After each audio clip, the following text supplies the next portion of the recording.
priorities. I'm reflecting on what my priorities are. And I find it a priority to reflect on priorities because I'm so aware at the moment of lifing. There is this energy of constant change, movement. We perceive it as time. We get up in the morning, we go to bed, the years tick by, the weeks tick by, the months tick by. And this idea of nourishing the present and being really clear on what I prioritize. Because if I'm not clear on what I prioritize, the weeks will just go by. The years will just go by. And I will then get to a place that I'm going, oh my goodness, I've been almost distracted by the movement of life. And I didn't stop to think, what am I prioritizing? What is important to me?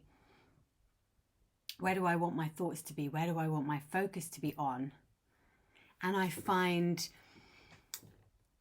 if I'm reading about, let's quote unquote, successful people, people that seem to have done a lot in their life and looked back and thought, wow, I did this, I did this, I did this. They usually have a really clear priority. They're like, it's this for this section of my life. It's this for this section of my life. It's this for this section. Because otherwise there can be too much. And I know for myself, if I've got too many things spinning, I can get lost without a clear priority.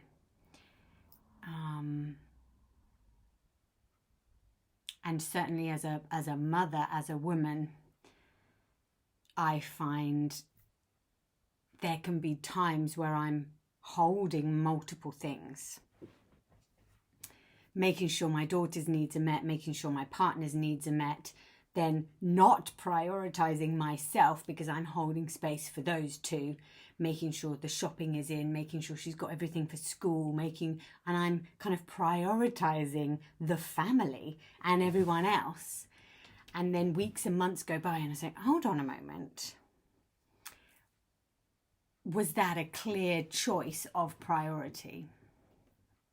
Because otherwise I can get caught up in the family life and have multiple jobs on my plate, like do the recycling, take the bag to the charity shop, make sure you've cleared out your daughter's room of things that no longer fit her, make sure the office is clean of papers and the junk mail's gone, and there's so many tasks in the household for me to hold that I like to be really clear, actually, what's my priority right now?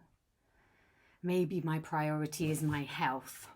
Therefore, it's an exercise, half an hour, stretching, movement, breath work or running in the morning as a priority daily before anything else. And then all the other jobs can just get done.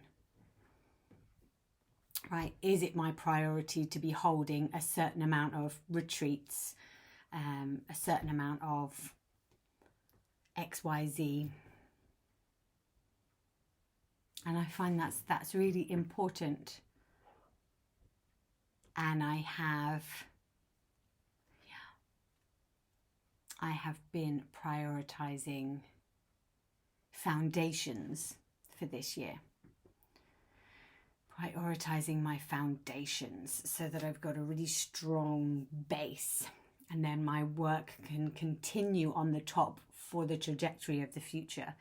Because I spent, I suppose, the 5 years prior to that very much on work, doing healings and prioritizing my holistic work. Whereas that's taken a back seat for the last 6 months.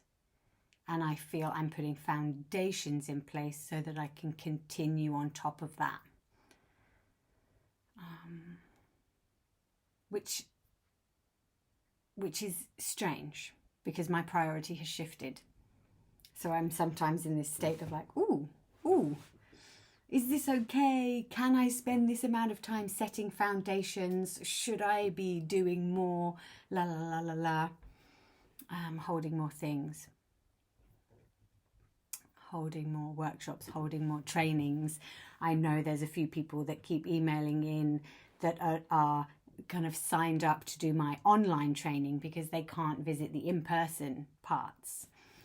They can't travel to be here in person, or they live too far away, and they're waiting for the content of my practitioner training to be fully online.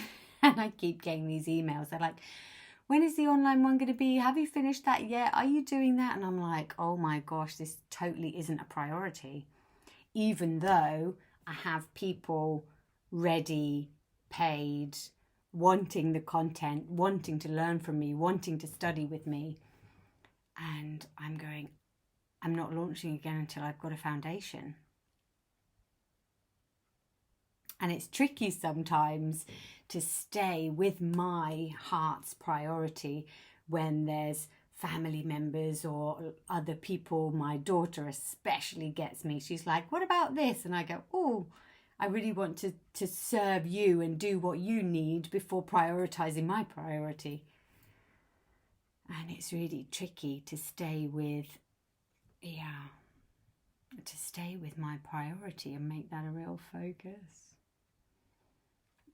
But obviously one of my priorities is my daughter's health, mental health, spiritual health, physical health. So I do get pulled when she needs her needs met. Yeah. And I prioritize connection. And I just think, why else are we here? What are we doing here in this life? What are the priorities, and why? Why is that a priority? And it irks me sometimes when things like money become a priority over connection, because I'm like, there's been a misunderstanding as to why we're here, but in the way our society is run, it's kind of like we have to prioritize money because otherwise you can't eat and you won't continue having a roof over your head, and all of these needs make that financial a priority over the connection and over intimacy, family dynamics, prioritizing relationships over finances. Finances takes over because it runs society. It runs society because it's this ever-growing energy with inflation, and keeping up with it is kind of like, actually, that needs to be a priority to keep up with. Otherwise, one just gets lost. And I don't think finances are talked about as much as they should be, and openly. I think there's lots of lies and deceit when it comes to people's financial stance. And that's tricky, because it then becomes difficult to know what to prioritize, because I feel I struggle prioritizing things like money, because I feel there's so much deceit there, and I'm like, I don't know the rules, plus they seem to be all just made up, so how do I know what to prioritize here, because I don't know how to play, if that makes sense. Mwah.